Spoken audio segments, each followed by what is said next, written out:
O autoconhecimento é a chave para fazer emergir em nós aquilo que temos de melhor.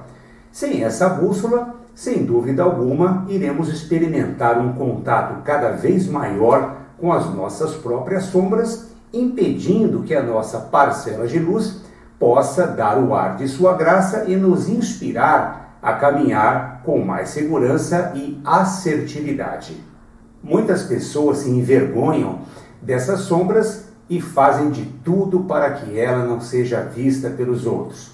No entanto, muito embora isso seja compreensível e de certa forma tolerável, é importante que sejamos corajosos a ponto de enfrentá-las, fazendo delas uma espécie de trampolim para o nosso crescimento material e espiritual, a fim de concretizarmos o nosso desenvolvimento e, consequentemente, a nossa evolução.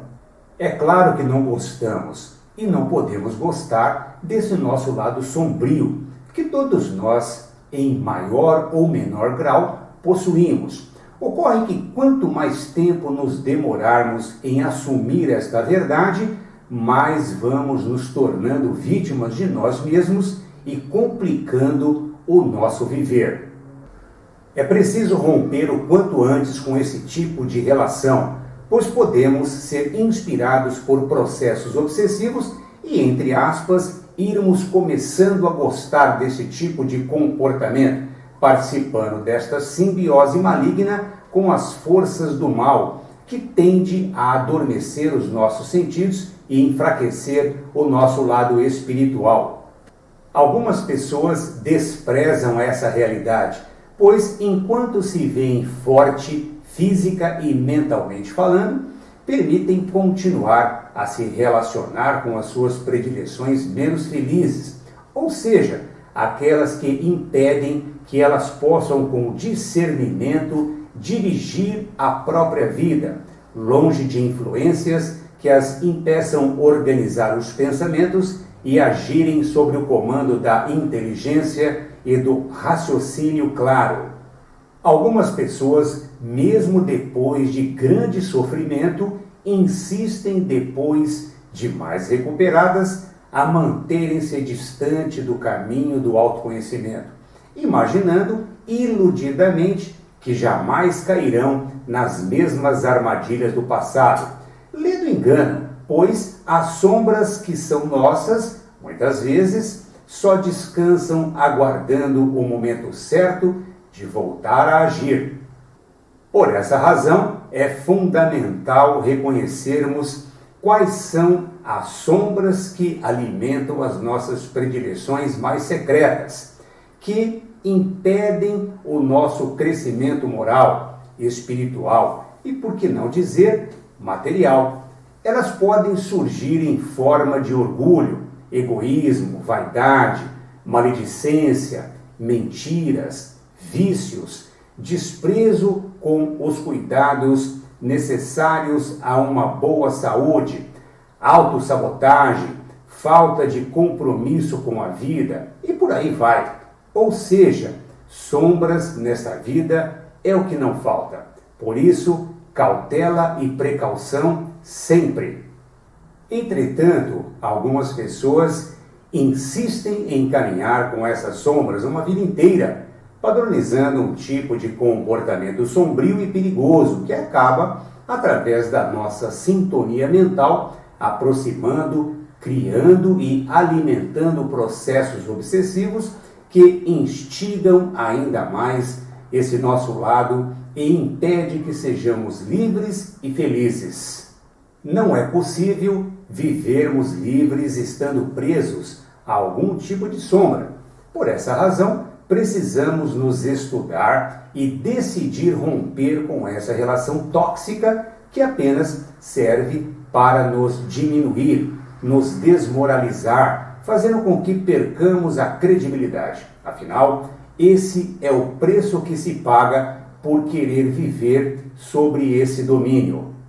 Ocorre que quando alguém decide corajosamente romper com essa relação, mesmo que por susto ou medo, querendo assumir as responsabilidades por um erro considerado grave, que mesmo inconsciente, não é, sabe ter cometido, chega alguém com um discurso pronto, fazendo o papel de advogado e dizendo que essa decisão foi um tiro no pé. Tiro no pé, muito provavelmente foi o erro cometido pela própria pessoa, principalmente quando essa, por sua vez, de forma descuidada, tenha construído provas contra si mesmo, seja por orgulho exacerbado, excesso de autoconfiança, sensação de poder absoluto ou ainda falta de vigilância sobre os próprios pensamentos. E em casos mais graves, uma espécie de motivação inspirada, sem dúvida alguma, por influências malignas, as quais poderia estar envolvido, muito provavelmente pela própria incúria. Disso podemos tirar algumas importantes lições. A primeira delas, que falta a este nosso amigo respeitar a decisão de seu companheiro, de modo a enxergar que as pessoas têm o direito de decidir sobre a própria vida.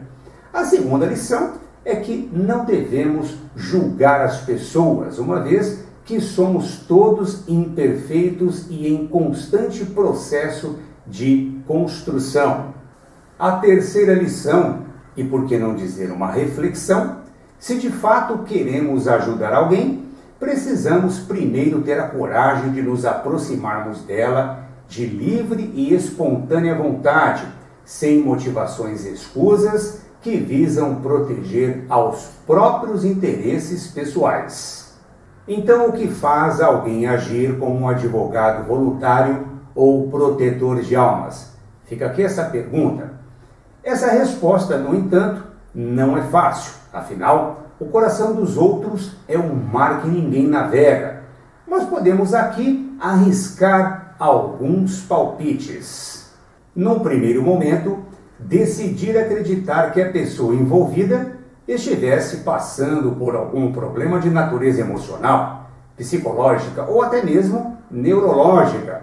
E isso poderia até certo ponto justificar ou explicar suas atitudes, sem dúvida. Afinal, alguém sobre o total domínio de suas plenas faculdades mentais, muito embora como ser humano que possa cometer erros, teria mais cuidado e pensaria melhor antes de agir. Talvez seja o orgulho que pode se ver ferido, principalmente se os envolvidos estiverem convivendo dentro de um mesmo contexto social, tendo que se ver como seres imperfeitos. Isso pode gerar constrangimento. Então, como agir naturalmente e estender a mão ao suposto pecador? Só tem um jeito: abrir o coração, amar incondicionalmente e perdoar as falhas alheias, agindo com naturalidade, enxergando-se também como uma pessoa falha e cheia de defeitos. Nesse caso, deve ficar o convite aos interessados, aos críticos mais severos: atire a primeira pedra aquele que nunca cometeu pecados.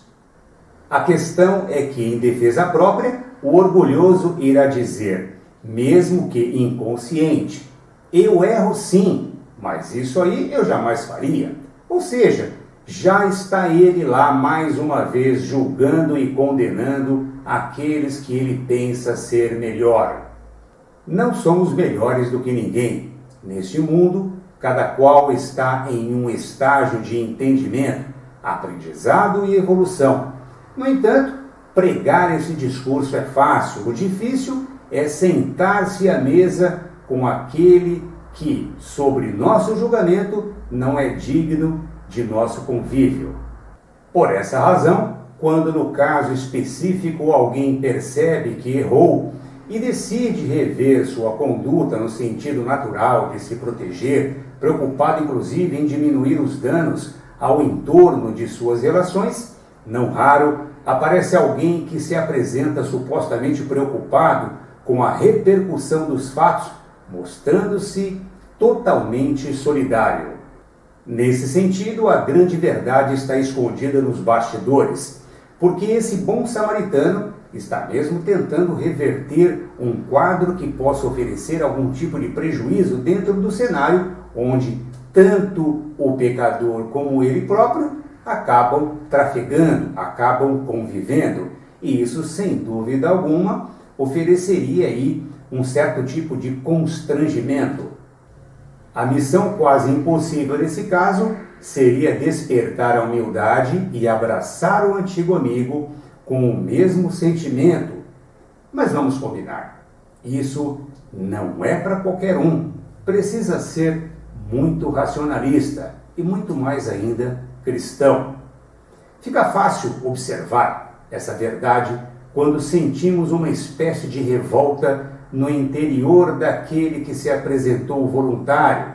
Isso porque ele se viu impossibilitado de interferir sobre a decisão e foi pego de surpresa, se vendo agora apenas como um coadjuvante, podendo aí tentar reparar aquilo que ele não ajudou a construir. Isso serve para demonstrar o seu perfil controlador e dominador. Para saber se esse é mesmo o seu perfil, basta procurá-lo e teremos como resposta o desprezo, ou seja, essa pessoa nunca quis de fato falar com você. Ela apenas demonstrou aquilo que ela sempre foi, ou seja, superficial, hipócrita e conveniente. Seu discurso não possui lastro de verdade no coração, demonstrando, portanto, que existem outros interesses por trás de tudo isso. Distante de conseguir reverter o quadro que já se desenhou, o que lhe resta então é dizer que aquele que assumiu seu erro está dando um tiro no pé. Assim, fica fácil criticar qualquer esforço externo, vindo, por exemplo, de um amigo sincero que se sensibilizou junto àquele que se encontra sem saída e inspirou-lhe a dar a volta por cima. Porém, aquele que critica ficou inicialmente escondido nos bastidores, preferindo assistir de camarote os acontecimentos e aparecer quando não foi chamado, mas sim instruído por alguém que, de igual valor, apenas defende em causa própria. Assumir um erro muitas vezes não significa assumir a culpa. Significa, sim, aceitar que temos parcela de responsabilidade junto aos acontecimentos que poderíamos ter evitado. Afinal, ninguém constrói nada sozinho, nem coisas boas, nem coisas ruins. Precisamos sempre de algum tipo de ajuda ou colaboração para que uma obra se efetive. Sem nos aproximarmos de nossas sombras, conversar com elas sem medo, com o objetivo de transformá-las e fazer com que elas possam trabalhar a nosso favor, continuaremos a viver na estrada da hipocrisia e da conveniência. O medo alimenta a covardia. Essa, por sua vez, abre a porta para a corrupção. A corrupção enfraquece o homem e tira dele o que ele tem de pior. Com isso, ele perde a credibilidade e tudo aquilo que ele defendeu em suas pregações inspira as pessoas comuns a descrença, a falta de fé e a desesperança. Assim, o mal ganha força e prospera. Essa é a receita que envolve a luta do bem contra o mal. Quanto mais distantes da lei de amor estivermos, mais perto estaremos das sombras que visam nos escravizar. Aquele que ama é forte, ao contrário dos que pensam os orgulhosos de plantão. Se você deseja vencer o mal, só tem um remédio: pratique o bem através do amor incondicional. E se por acaso você compreender que ainda tem dificuldade para exercitar esse amor, não fique desesperançoso, porque essa é uma semente que nós temos que cultivar todos os dias, o dia inteiro. Desafios estarão chegando aí para nos ajudar a atingir este objetivo. Portanto, não desanime. Tenha coragem, perseverança e fé, que no final tudo vai dar certo. Muito obrigado pela sua atenção e que você esteja cada vez melhor.